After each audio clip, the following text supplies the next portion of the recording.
बातचीत मुझे होती किसी रही, ने ये नहीं आप कहा। बीच में कोऑर्डिनेटर रहे, मीडिएटर रहे, आपने काम किया, आपने इन लोगों से रब्ता किया, क्या किसी भी स्टेज पर इन लोगों में से किसी ने ये कहा कि इस फैमिली से आप हमारी मुलाकात कराएं? नहीं। जी जनाब, किसी ने आपको अप्रोच किया? चीफ मिनिस्टर पाक जो सिंध हैं उन्होंने आपको अप्रोच किया? सिंध के दीगर जो इम्पोर्टेंट लोग हैं या पाकिस्तान के जो बड़े अहम लोग हैं हुकूमत में किसी जगह पर, किसी ने आपको अप्रोच किया कि जी आपके साथ इतना बड़ा सानिया हो गया है, आप बहुत तकलीफ़ में हैं, ज़िंदगियों का मसला है, पाकिस्तान की इज़्ज़त का मसला है, आप आइए, आप हमारे साथ बैठिए, बातचीत कीजिए? किसी ने आपके साथ बैठकर बातचीत की या सिर्फ यही एक खातून थी, इसी रास्ते से आप गए और कोई नहीं मिला? मेरे पास एक फ़ोन आया इस्लामाबाद से, जो तलहा महमूद साहब के पास होते हैं, उनका नाम बहरहाल उनके वो पीए होते हैं। उन्होंने कहा कि जी वो तलहा महमूद साहब जो सेनेट की स्टैंडिंग कमेटी के चेयरमैन हैं, दाखिला के बल रहमान मलिक साहब की वो मिनिस्ट्री है और वो आपके इस केस में इंटरेस्ट ले रहे हैं। ये तो अपना काम माशाल्लाह कर ही रही थी। उन्होंने भी मतलब कहा कि जी हम इंशाल्लाह एक इजलास मुनक़्क़िद कर रहे हैं इस सिलसिले में इस्लामाबाद में, जो इंशाल्लाह आप ही के केस के बारे में होगा। तो उन्होंने वो इजलास मुनक़्क़िद किया, उसमें सारी एजेंसीज़ के लोग थे और तमाम सेनेटर्स थे उसमें काफ़ी, उसमें रहमान मलिक साहब भी थे उसमें ख़ुद भी। तो वो एक इजलास हुआ। उसके 8 दिन के बाद उन्होंने फिर एक इजलास आईजी ऑफ़िस के अंदर कराची के अंदर किया। वहाँ भी बहुत सारे सेनेटर्स थे, तो उसमें भी हमारे केस को उठाया गया और मतलब उन्होंने तलहा महमूद साहब, तलहा महमूद साहब। गुड। और तीसरा फिर उन्होंने एक मतलब 10 दिन के बाद 15 दिन के बाद एक और इजलास, मतलब उन्होंने 1 महीने के अंदर तकरीबन 1 महीने के अंदर 3 इजलास साहब ने कर लिया आपके लिए। 3 इजलास किए उन्होंने। और किसी शख्सियत ने याद आता है आपको? मतलब ये है कि हम तो फिर इन्हीं के पास जाते रहे। यहाँ पर पॉलिटिकल पार्टीज के कोई और सीनियर किसी ने नहीं, किसी ने नहीं किया। मैं आता हूँ आपकी तरफ मुख्तसर। वहाँ से तो आप जब रिलीज़ हुए जी, तो रिलीज़ होने के बाद कहाँ गए आप?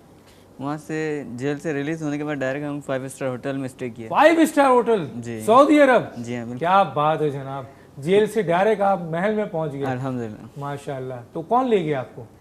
सऊदी गवर्नमेंट के ही हमला था। पाकिस्तानी गवर्नमेंट ने ले गई? नहीं, पाकिस्तानी गवर्नमेंट नहीं थी। जिस वक्त रिलीज हुए उनका कोई नुमाइंदा था साथ? नहीं, पाकिस्तानी गवर्नमेंट का कोई नुमाइंदा नहीं? कोई नुमाइंदा नहीं। वो लोग लेके आपको 5 स्टार होटल में चले गए। फिर क्या हुआ? फिर वहाँ नाइट स्टे किया। अगले दिन अल्हम्दुलिल्लाह हमने उम्रा किया माशाल्लाह। फिर उम्रे के बाद 2 दिन और स्टे किया वहीं जद्दा में। जद्दा के बाद फिर हम मदीने ले गए। मदीने में 3 दिन तकरीबन रहे। ये सब सऊदी गवर्नमेंट आपके साथ कर जी रही हाँ, है? बिल्कुल। इस दौरान पाकिस्तानी गवर्नमेंट का कोई भी आदमी, कोई अमल दखल नहीं था, कोई रुजू नहीं कर रहा था? उनसे था जो सऊदी गवर्नमेंट थी। नहीं, मेरा सवाल ये कि कौन आपके साथ आ रहा था, कौन आपको लेके सिर्फ जा रहा सऊदी था, गवर्नमेंट कौन थी। होटल में ठहरा रहा था, कौन आपकी खैरियत पूछ रहा था? देखिए हमारे साथ जो तर्जुमान था पाकिस्तानी, उसने भी हमें बताया कि सिर्फ एम्बेसी से भी फ़ोन आ रहे हैं, लेकिन इन लोगों ने उनको भी नहीं बताया था कि हम लोग किस जगह पर हैं और अभी क्या कर रहे हैं, मतलब उम्रा कर रहे हैं मक्के में या मदीने में। ये रिपोर्ट उनको नहीं दी थी। मतलब ये वो बता रहे थे ना? जी, हमारे से कोई मतलब पाकिस्तानी गवर्नमेंट को ये पता ही नहीं है कि उनका आदमी कत्ल हो रहा है या जेल से निकल चुका है, और सऊदी गवर्नमेंट आपको 5 स्टार ले जा रही है, मदीना ले जा रही है, फना ले जा। लेकिन एक बात तय है कि इस दौरान आपसे पाकिस्तानी एम्बेसी का कोई आदमी नहीं आके नहीं मिला, बिल्कुल। तो बहुत बड़ी माशाल्लाह अल्लाह ताला का बहुत बड़ा शान है कि अल्लाह ताला ने आप लोगों को दोबारा ज़िंदगी दी है। जिस तरह इन्होंने कहा, जी हम भी समझते, पूरी दुनिया समझती है कि वापस नहीं आते हैं।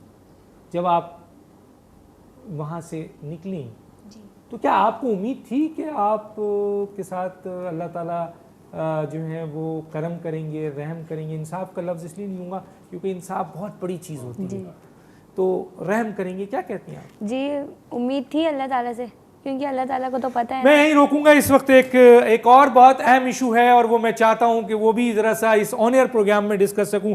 हैदर अब्बास रिजवी साहब, अस्सलाम वालेकुम।